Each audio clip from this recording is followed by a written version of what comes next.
Waouh, il est le Dieu vivant, il est le Dieu merveilleux, glorieux, admirable. Il est celui qui ouvre, personne ne peut fermer. Il est celui qui ferme et personne ne peut ouvrir. On l'appelle Jésus-Christ de Nazareth. Mesdames, Mesdemoiselles, Messieurs, chers amis téléspectateurs, bienvenue à votre émission L'Ange de Nazareth. L'Ange de Nazareth, c'est tous les jeudis et les vendredis à 19h30, heure d'Afrique de l'Ouest et 20h30, heure d'Afrique centrale. Vous pouvez d'ailleurs nous suivre sur ma page Facebook, Dr. Dionodor Kamdem Nunga. Le plaisir est pour moi, vous êtes de plus en plus nombreux à apprécier l'émission. Les témoignages sont ahurissants. Nous avons eu des témoignages la semaine passée, des hommes et des femmes qui disent « Waouh, ça c'était mon message ». Eh bien, le message d'aujourd'hui sera encore ton message. Prépare-toi parce que Dieu va te parler. Merci à tous ceux-là qui, bien sûr, sont connectés depuis Abidjan au centre de formation Nazareth. Merci également à tous ceux-là qui nous assistent tous les week-ends, vendredi à 18h30 jusqu'à 20h30, les dimanches de 9h à 12h et les dimanches soirs, nos cultes de miracles, tous les soirs à partir de 16h. Que Dieu vous bénisse. Rendez-vous juste après cette ponctuation.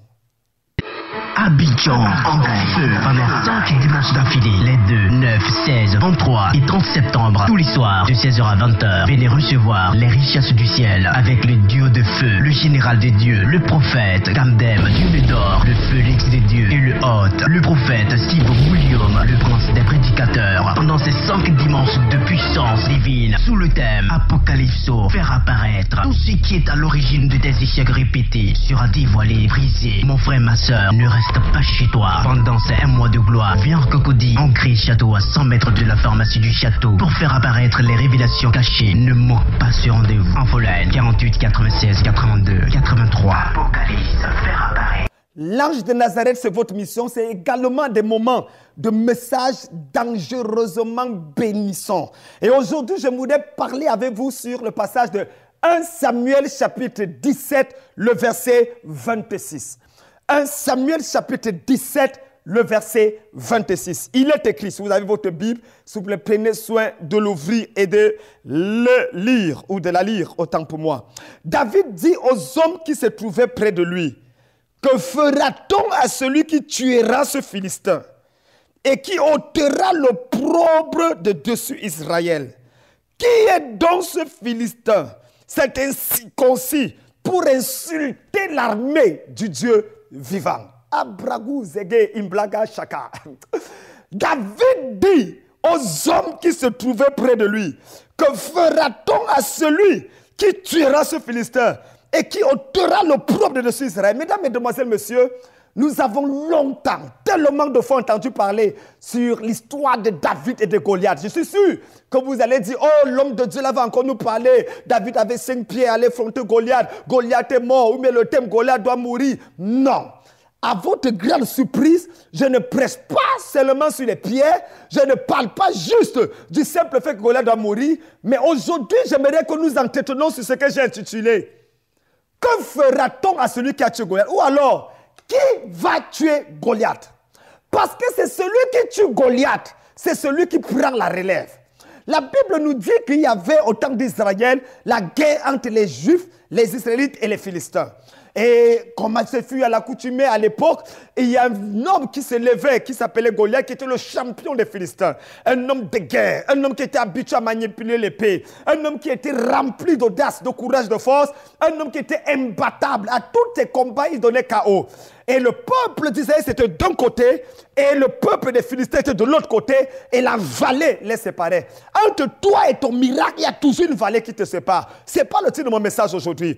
La Bible dit que pendant 40 jours, Goliath se prononçait, se levait, et disait au peuple d'Israël, vous êtes des poltrons, vous êtes des peureux, qui me peut? Nous, je suis ceci, je peux faire cela. Vous êtes des esclaves de Saül, les esclaves d'un Dieu invisible. Et chaque fois qu'il insultait, personne n'était capable de reprendre la parole et de remettre Goliath à sa place. Le 40e jour que Goliath se levait pour parler, la Bible dit, David est apparu ce jour-là. Abrakou Shaka. Il y a dans le règne spirituel un jour appelé le 40e jour. On peut t'insulter le premier, le deuxième, le troisième, le quatrième, le 10e, le 20e, le 30e. Mais quand le 40e jour arrive, tu as les preuves et les évidences de ce que Dieu a décidé de te oindre et de t'utiliser. Ce n'est pas pour rien que Moïse a fait 40 jours et 40 nuits sur la montagne. Quand il est revenu avec la révélation. Ce n'est pas pour rien que Jésus a passé 40 jours avec les disciples après sa résurrection, présentant des preuves et des évidences qu'il est mort, mais qu'il est également ressuscité et qu'il règne au ciel. Frère, le 40e jour de quelqu'un arrive. Oh my God. Je ne sais pas à qui je parle, mais je viens te dire, le temps d'humiliation est terminé dans ta vie. Le 40e jour arrive. Et quand ça arrive, Goliath doit tomber. C'est très intéressant, c'est que ce jour, Goliath pensait que ça devait être comme les autres jours. Il devait insulter et rentrer manger. Il avait certainement donné rendez-vous à son épouse pour dire « Attends-moi parce que j'arrive, ce sont des peureux et des poltrons. » Je suis sûr même qu'il avait dit au roi des Philistins « Prépare-nous le buffet que tu connais pour la soirée parce que je reviens, les gars là ne peuvent rien, on va les battre. » Mais ce qu'il ne savait pas, c'est qu'il y a quelqu'un qui n'avait pas été invité au combat par les hommes. Il y a quelqu'un qui n'était pas prévu, mais qui est arrivé. Il s'appelait David. Son apparence était bizarre. La Bible dit David a posé une question. Et c'est ça le thème de mon message. David dit aux hommes qui se trouvaient, que fera-t-on à celui qui tuera ce Philistin? Donc, plusieurs personnes ont prêché sur Goliath et ont insisté sur la mort de Goliath. Non. Vous avez fait erreur. Vous avez diminué la révélation de ce passage. La question n'est pas juste que Goliath meurt. Mais qui va tuer Goliath? Parce que quel que soit l'âme de Goliath n'est pas éternel. Il pouvait mourir de maladie, il pouvait mourir chez lui, il pouvait être tué par un autre Philistin. S'il était tué par un autre Philistin, est-ce que le peuple devait dire qu'ils ont la victoire? Non. La question n'est pas juste la mort de Goliath, mais qui tue Goliath? C'est pour ça qu'on n'a pas dit que fera-t-on si Goliath meurt? Non. Que fera-t-on à celui qui va tuer Goliath? C'est pour ça que je prêche ce soir sur le thème intitulé « C'est à moi de tuer Goliath ». C'est à moi de tuer Goliath. Dans chaque famille, il y a un Goliath. Dans chaque famille, il y a une principauté, il y a une autorité, il y a un joug qui doit tomber. Le problème aujourd'hui, frère, et comprenez-moi très bien, Israël n'avait pas un seul ennemi. Tous les Philistins étaient les ennemis d'Israël. Mais il fallait tuer une seule personne pour que tous les ennemis tombent. Le problème de l'Église dans le combat spirituel, c'est le manque de discernement et de précision. Parce que l'ennemi qui n'est pas identifié ne peut pas être paralysé. Tu ne peux pas neutraliser ce que tu ne connais pas. C'est pour ça qu'aujourd'hui, au lieu d'apprendre les gens à faire des prières répétitives, il faut d'abord leur donner le don de discernement. Reconnais, localise. Il ne suffit pas d'avoir une mitraillette et de tirer et tu dis que ouf, mes balles sont finies, c'est ce qu'il est mon nom. Pendant que tu dis peut-être ton ennemi est juste derrière toi. Et à la fin, il va prendre le couteau, mettre dessus ton dos et c'est tu es fini. Donc, il faut le discernement dans le combat spirituel. Ce n'est pas juste la mort de Goliath qui est important, mais qui va tuer Goliath? Dans chaque famille, disais-je, il y a un Goliath. Il y a quelqu'un qui se lève, quelque chose qui se présente comme étant un défi, un challenge. C'est le Goliath là que tu dois identifier. Tu as problème 1, problème 2, problème 3, problème 4, problème 5. Tous les 5 problèmes ne les combats pas. C'est pour ça que tu as passé ta vie dans le combat spirituel et tu vas mourir dans le combat spirituel. Mais ça, c'est la sorcellerie. L'Église n'est pas appelée à combattre pendant 50 ans. Après un temps de combat, il doit y avoir un temps de victoire. Et tu dois te réjouir de la victoire que tu as. Toute ta vie pour te marier, c'est le combat spirituel. Dans le mariage, c'est le combat spirituel. Après même le mariage, la mort de ton mari, c'est encore le combat spirituel avec ta belle famille. C'est quoi? Tu es devenu soldat de quel pays? Tu es Afghanistan?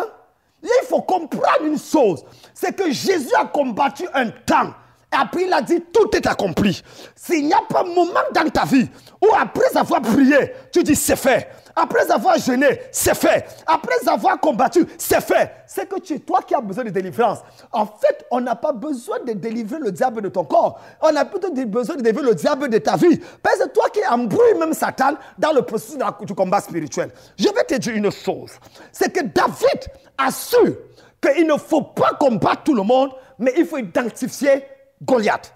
Quand tu identifies Goliath, tu peux le battre. Numéro 2, Goliath a commis 3 erreurs dans ce combat. Numéro 1, Goliath, la première chose que Goliath a fait, c'est que la Bible dit que Goliath méprisa David en voyant qu'il n'était qu'un enfant. Rien qu'un enfant. C'est qui ça qui vient contre moi? Faites très attention.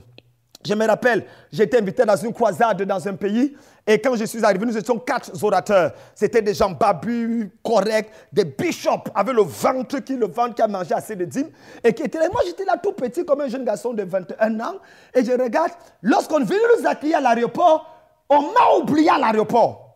Parce qu'on a dit, mais on attendait le docteur Jonathan Kamdeb. On voit un enfant venir ici, c'est quoi ça? Ils m'ont laissé à l'aéroport et je suis rentré seul en prenant un taxi. Pour arriver à l'hôtel, me battre pour arriver. Pourquoi? Parce qu'ils regardaient à l'apparence. Lorsque nous sommes arrivés à la croisade, premier jour, on ne m'a pas programmé. Deuxième jour, on ne m'a pas programmé. Troisième jour, on ne m'a pas programmé. Et puis, Dieu agissait, c'était bien. Le 4e jour, on m'a dit, pardon, est-ce que vous pouvez venir faire la prière? Parce qu'ils étaient déjà déçus de ne m'avoir pas programmé. Quand j'ai pris la parole pour prier, 14 aveugles ont eu les yeux ouverts. À l'instant T, 14 aveugles. Ils ont commencé. La femme du pasteur qui nous organisait, j'ai dit, madame, dans 8 mois, pas dans 9, dans 8 mois, vous accouchez les triplets. 21 ans de mariage sans enfant. Le pasteur m'a regardé, me dit comment? J'ai dit que non, pasteur, je ne te demande pas. Dans 8 mois, cette femme accouche les triplets. 8 mois plus tard, elle a accouché 2 garçons et une fille. Depuis cet instant-là, la prochaine convention, on a mis les 4 autres orateurs de côté et j'étais le seul orateur. Frère, les gens ne te respecteront pas à cause de ta barbe. Les gens ne te respecteront pas à cause de ton col pastoral, à cause de ton titre. C'est à cause de la main de Dieu que tu portes dans ta vie. Les gens ont besoin des évidences aujourd'hui. Nous avons trop de paroliers. On fait quoi avec les paroliers? Si nous voulons les éloquents, les gens, il y en a dans le monde. On a besoin de... Les actes des apôtres n'ont pas été écrits parce que les apôtres ont parlé. Les actes des apôtres ont été écrits parce que les apôtres ont agi.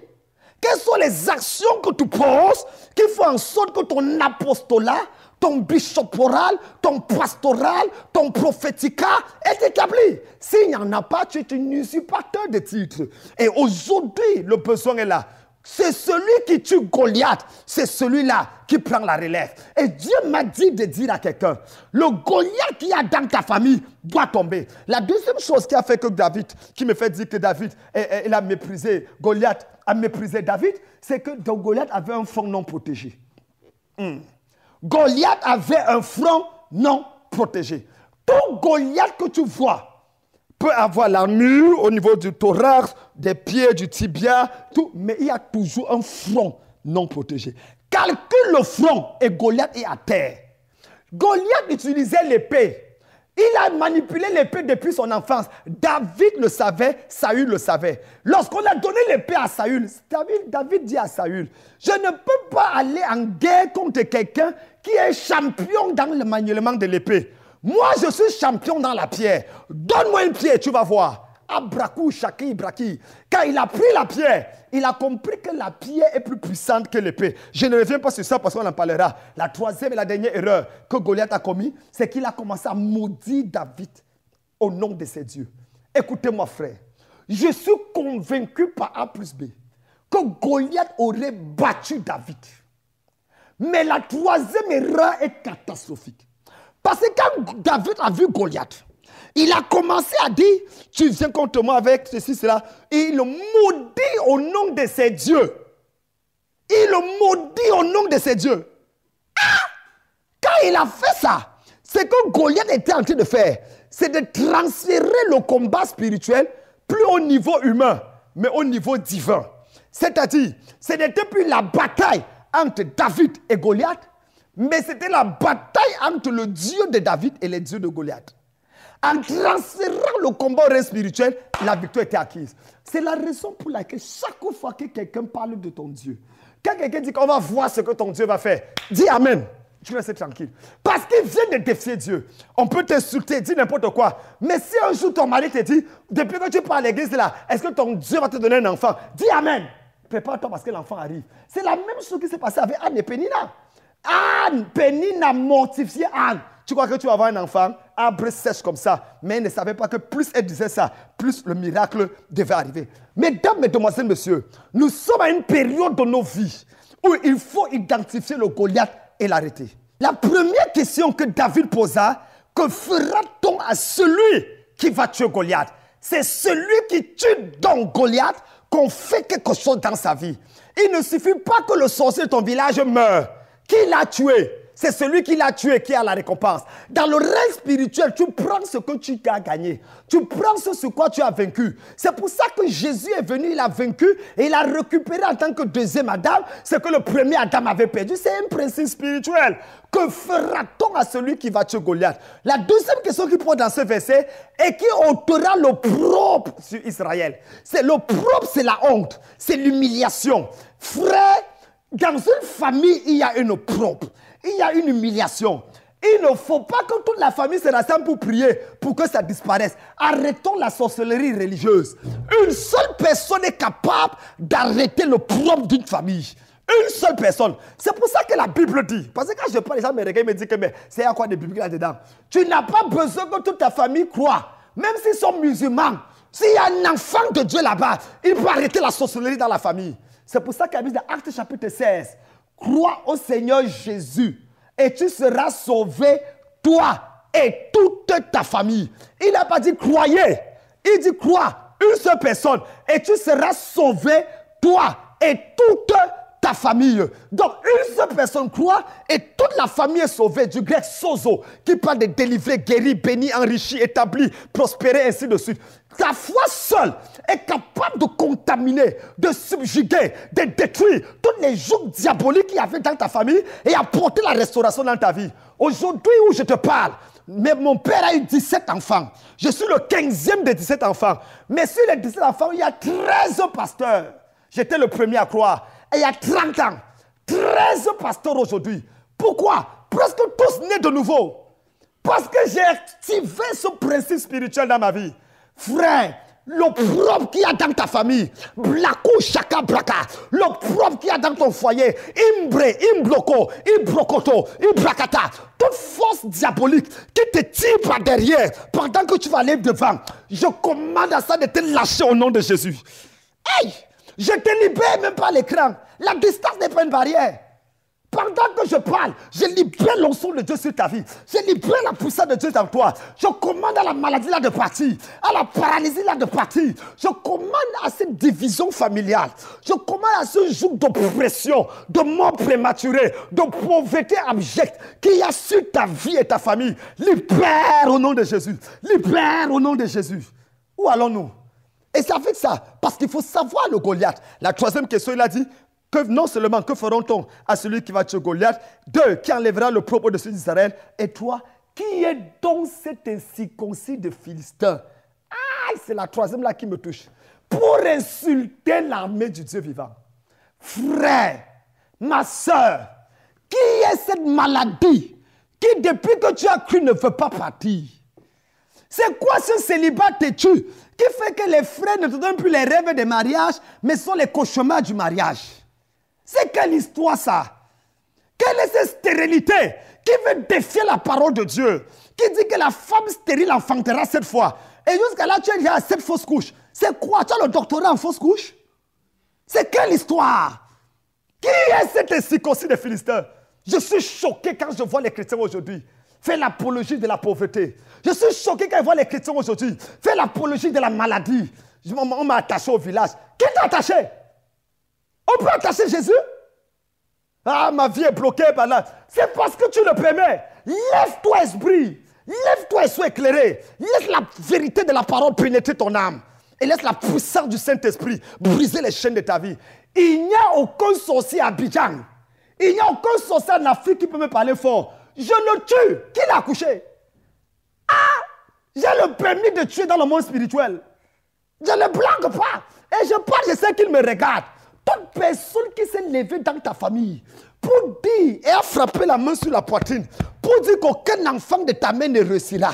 Toute personne qui s'est levée sur cette terre pour dire qu'aussi vrai qu'il est vivant, que tu ne seras rien sur cette terre et dans cette vie. Je frappe la main sur ma tête et je dis dans 40 jours, la personne a meurt au nom de Jésus. Il meurt. Allez dire que c'est moi qui l'ai tué. Amenez-moi en justice. Le juge qui tente meurt aussi. Brakou, keke, braka. Nous sommes fatigués de la sorcellerie. Les gens font la sorcellerie en public, franc-maçonnerie, rose-croix, et on accepte. Et certains pasteurs entrent même dedans. Que Dieu punisse le diable et sa troisième femme. Laissez-moi vous dire, ce Goliath doit mourir. C'est celui qui tue Goliath, c'est celui qui est. C'est quoi le Goliath? Pour que je me conclue avec ça. Un, Goliath, c'est celui qui se tient contre toi au nom d'un plus grand nombre. C'est celui qui se tient contre toi au nom d'un plus grand nombre. Ça dit qu'il est là, celui qu'on voit, mais derrière lui, il y a toujours une grande population. Numéro 2, Goliath, c'est ce problème géant et intimidant qu'il y a dans ta vie. Un problème géant et intimidant. Numéro 3, Goliath, c'est le défi là qui semble insurmontable dans ta vie. Numéro 4, Goliath, c'est l'enjeu de l'esclavage et de la captivité qui pèse sur ta famille. Numéro 5, Goliath, c'est cette situation qui défie ta relation avec Dieu, qui défie ton onction dans le ministère. Et numéro 6, Goliath, enfin, c'est ce problème paralysant. Ce Goliath doit mourir, c'est vrai. Mais la question est, qui va tuer Goliath? Et Dieu me dit de te dire, tu as été mandaté par le ciel avec une onction de David pour tuer Goliath. Tu ne peux pas régner si tu ne tues pas Goliath. Ce n'est pas l'huile de Samuel qui a fait David roi. Quand Samuel a oint David roi, David est rentré dans la bergerie pour prendre soin des brebis. Ce n'est même pas la relation entre David et Jonathan qui l'a fait de lui roi. Qu'est-ce qui a fait de David roi? C'est parce qu'il a tué Goliath. Et les élections ont eu lieu la même année. Et les gens chantaient, David a tué 10 000, Saül a tué 1000. David a tué 10 000, Saül a tué 1000. Oh, zam, zam, zam, David a tué 10 000. Oh, je ne suis pas très bon dans le chant, mais c'était comme ça. Oh, nous avons un qui a tué 1000, un autre qui a tué 10 000. Qui a gagné les élections? Mais c'est celui qui a tué 10 000. Donc, c'est pour ça que David a pris la chose à main. Frère, un nouveau chant va arriver dans ta vie. Je prophétise, ma soeur, que ce week-end, Dieu va t'honorer. Ce week-end, la grâce va te toucher. D'ailleurs, dans 24 heures, pendant que je tends la main sur l'écran, je vois la main de Dieu, la puissance de Dieu, neutraliser l'ennemi de ta vie. Toute personne qui se cache derrière ton problème est neutralisée au nom de Jésus. Je libère ta vie, je libère ta destinée et je bénis tout ce que Dieu a établi dans ta vie au nom de Jésus. Dis Amen 3 fois et c'est établi. Abidjan, en feu, pendant 5 dimanches d'affilée, les 2, 9, 16, 23 et 30 septembre, tous les soirs, de 16h à 20h, venez recevoir les richesses du ciel avec le duo de feu, le général des dieux, le prophète Kamdem, Dieu d'or, le Félix des dieux et le hôte, le prophète Steve William, le prince des prédicateurs, pendant ces 5 dimanches de puissance divine, sous le thème Apocalypso, faire apparaître tout ce qui est à l'origine de tes échecs répétés sera dévoilé, brisé. Mon frère, ma soeur, ne reste pas chez toi. Pendant ces 1 mois de gloire, viens en Cocody, on crée château à 100 mètres de la pharmacie du château pour faire apparaître les révélations cachées. Ne manque pas ce rendez-vous. Infoline 48 96 82 83. Apocalypse, faire apparaître. Waouh, gloire à Dieu. Je vois de nouveaux David voir le jour. Je vois une nouvelle génération d'hommes et de femmes qui n'ont pas peur. Est-ce que tu sais que le diable a peur de ceux qui n'ont pas peur de lui? Le diable a peur de ceux qui n'ont pas peur de lui. N'aie pas peur du diable, il aura peur de toi. Mesdames, Mesdemoiselles, Messieurs, frères et sœurs dans le Seigneur, vous faites bien de rester connectés sur l'Arche des guérisons. Je suis le docteur Dionodore Kamdem Nunga, prophète de Dieu, et je reste convaincu que Dieu a parlé à ta vie. Alors, tu peux m'appeler au numéro qui s'affiche à l'instant là, et nous allons prier ensemble pour s'assurer, quel que soit le pays, quelle que soit la ville où tu nous appelles. J'étais d'ailleurs à préciser que ce vendredi, c'est-à-dire demain, à partir de 18h, à Cocody, Angré, juste à 100 mètres derrière le château d'eau, nous avons un culte spécial où tu dois venir pour affronter le Goliath de ta vie. Toute personne qui a un problème spécial, un problème intimidant dans ta vie, tu t'es reconnu dans ce message, s'il te plaît, appelle-nous et déplace-toi pour venir du côté d'Abidjan. Cocody Château, juste à 100 mètres, la pharmacie Château d'eau, à 100 mètres derrière, en face de la mosquée, à God's Family Church. Je te donne rendez-vous ce vendredi à 18h. Ne manque pas, de 18 à 20h, un moment exceptionnel de démonstration de la présence de Dieu et de la puissance de Dieu. N'oublie pas de venir avec tes 3 cailloux, parce que j'ai une révélation qui va sortir sur le mystère de 3 cailloux. Le samedi, c'est-à-dire ce samedi de 9 à 12h, le concept Appelle ton mari est disponible. Appelle ton mari, c'est un programme qui a lieu tous les samedis de 9h à 12h pour amener les jeunes filles, les jeunes frères, ceux qui ne sont pas encore mariés, à crier à Dieu pour que le mariage arrive. Ça ne sert à rien de se marier à 70 ans. Tu te maries à 70 ans que tu vas accoucher quand? Tu te maries à 40 ans que tu vas accoucher quand? Il est important d'être béni au moment où c'est le temps de la bénédiction. Et pour ça, il faut le faire. Car il y a des gens que ce sont les hommes qui ont rendu unique d'après la révélation de la parole. Peut-être tu es là, tu n'es pas né unique, mais quelqu'un t'a rendu unique. C'est-à-dire qu'il y a un sorcier qui a fait de toi une unique. Alors, il faut corriger cette erreur dans le nom de Jésus. C'est tous les samedis de 9h à 12h, toujours à Cocody Anglais Château, 100 mètres derrière la pharmacie Château d'Eau. Et bien, vous savez tous, le dimanche, de 16h à 20h, nous avons notre culte, l'ange de Nazareth. Merci d'être nombreux. Merci de nous avoir appelés. Merci toujours de nous témoigner de votre fidélité. Rendez-vous demain, vendredi, même heure, même fréquence. Que Dieu vous bénisse. Ciao.